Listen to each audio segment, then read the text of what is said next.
What's up, everyone? Welcome to Program Your Mode. Today I'm going to show you how to change the cabin air filter on a 2021 Chevy Blazer. Like I said, this is a 21 model here, but it will end up being the same on a few different years. So our cabin air filter is located behind the glove box. The first thing we need to do is open the glove box. And if we look on the right hand side, there's this dampening arm right here. We're going to remove that by pulling it straight to our right. So it'll pop off there like that. Now we're gonna press in on either side of the glove box and it's gonna allow that to come down. So we'll push in on either side and that's gonna come down like that.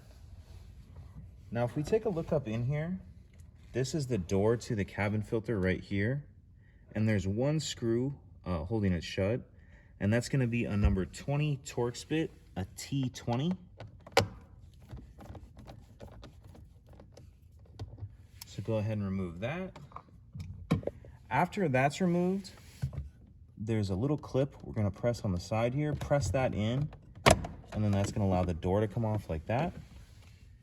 And now we can see our filter right here.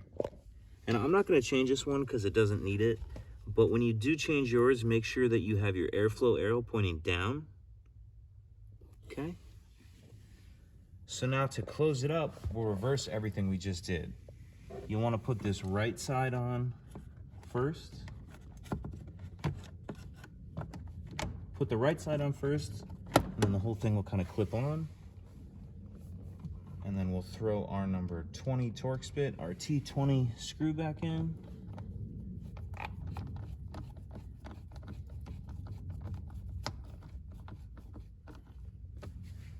Okay. Kind of just hold this dampening arm and just pull it out of the way, and then just shut your glove box. And then to get that back on, we'll just push it on there like that. And that's it. Pretty simple. If you have any questions, please let me know. If you could take a second to like and subscribe, it helps us out and I'd appreciate it. Thank you.